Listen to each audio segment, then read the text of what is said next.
I'm Richard Elliott, and this is the real Desert Dogs.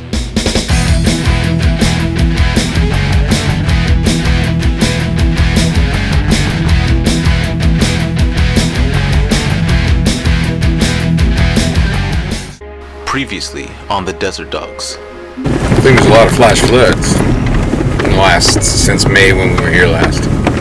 The road got washed out and we can't go further than this, so we have to start the hike right here.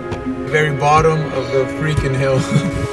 A previous storm is knocking down a bunch of rocks in front of us.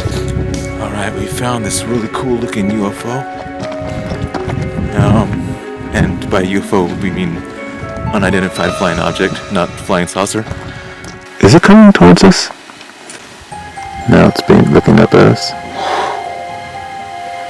Yeah, the beam's towards us. Wow, that's freaky.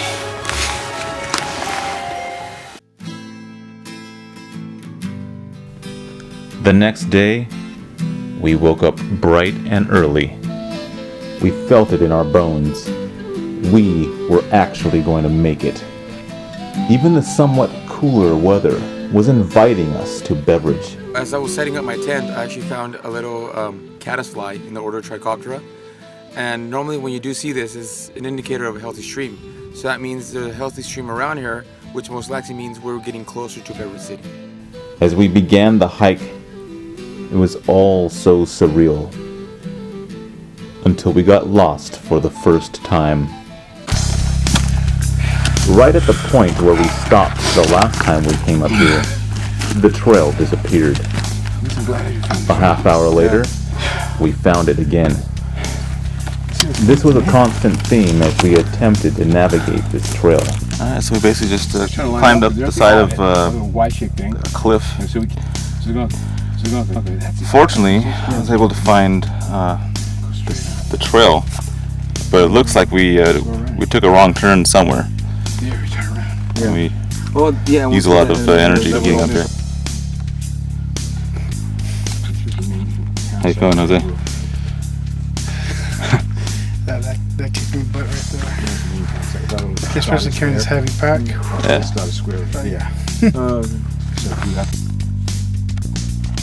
There were some parts of the trail that were weird, or even treacherous. Like this long vertical chute, which we put so much effort into climbing. Above this, the trail was at times only a foot wide, and faint, so as to be lost in between bushes and rocks. A few times, a section of the trail was collapsed. It looks like a part of the trail just collapsed. I'm going to try to find a way around.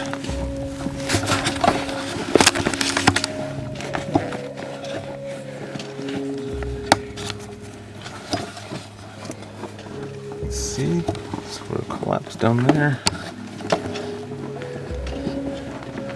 And then the trail actually starts over there. As you can see here, you see how you have two different colors, right, in the rock. One tends to be a lot lighter, right, while the other one's a lot darker. It seems like it's a bit jumbled all over the place.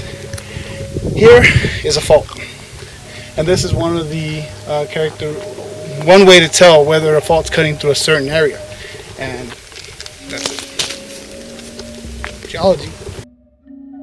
Whatever storm came through here a week or two prior to our arrival must have been a glorious sight to behold. But through the struggle, we gradually made progress. And finally, we came to an area which we thought was the end of the line. All we had to do now was drop down into Beveridge. We were wrong. Well, we got down to what we thought was going to be the end of the ridge, where we dropped down about 1,200, 1,700 feet, and we'd be in Beveridge. But another trail we started down, Perfect. Oh, that's awesome. very sandy, and looks like it's too far. It's going to take us a day just to get back to where it looks like we do drop down to Beveridge. And we've already been out a full day. Yeah. And the guide that Michael Duganay, the guide that we were using, he as his book. He said It's a strenuous one-day hike. I guess maybe for a Navy SEAL. But Dickone's not a Navy SEAL. It's just some guy that's has ridiculous cardio. He's saying that we gotta basically climb all the way up there. I'm not sure if you could really tell from the two-dimensional, but that's at least what, 2,000 feet? 2.5, yeah. 2.5 feet. So unfortunately, we've decided to go back. Maybe tomorrow we'll be able to camp at the hot springs. Oh, here's the hot springs right there.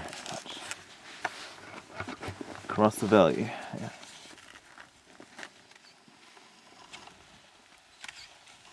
Way the heck out there. We still had a whole other mountain to climb, and we saw our window of opportunity slip through our fingers. If we climbed that mountain, we'd be stuck in frigid weather and would likely be snowed in. Instead, we camped at a nearby mine.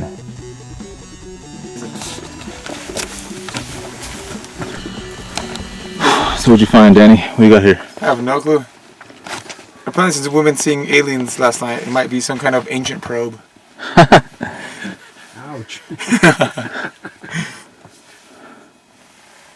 Something else, is that to your left, or is that just the color in the rock? Yeah, it's the color in the rock. I think this is a Silver Ridge #2 mine. I found this mosquito. Apparently, it was flying on Jose's head. He's actually like a mosquito magnet. And so you can see how, even though we're in so high elevation, which is, what is it, like 5,000 feet, it's really cold. It's actually freezing, and there's still mosquitoes flying around. So they're pretty persistent. I've never seen one this big, actually. Probably suck your life out. Why would it be so big? I don't know. Good question. Probably feeds on sheep. Bighorn sheep.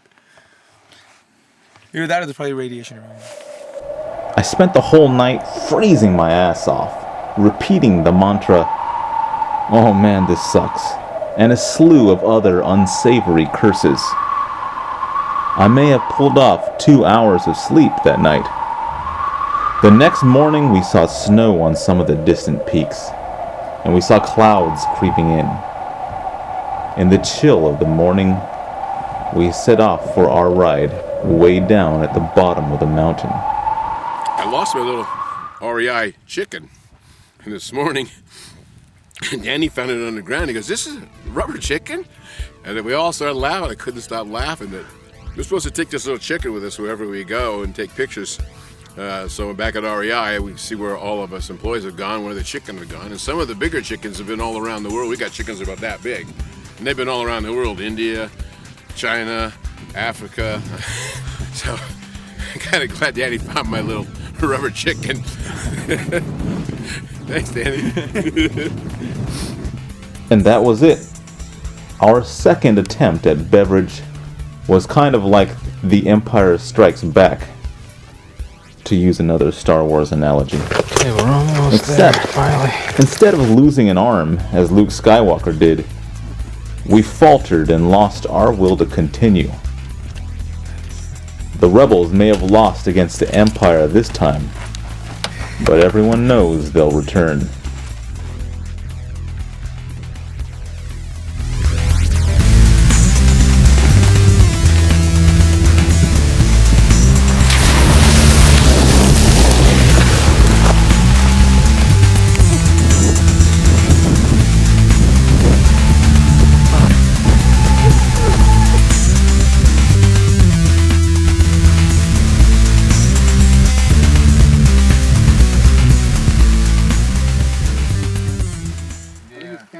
Canis latrans. Matrons? Latrans. Latrons? Yeah. Canis Lamont? Canis what? What? Huh? Oh, latrans. Latrons, okay, I said Lamont. Lamaz.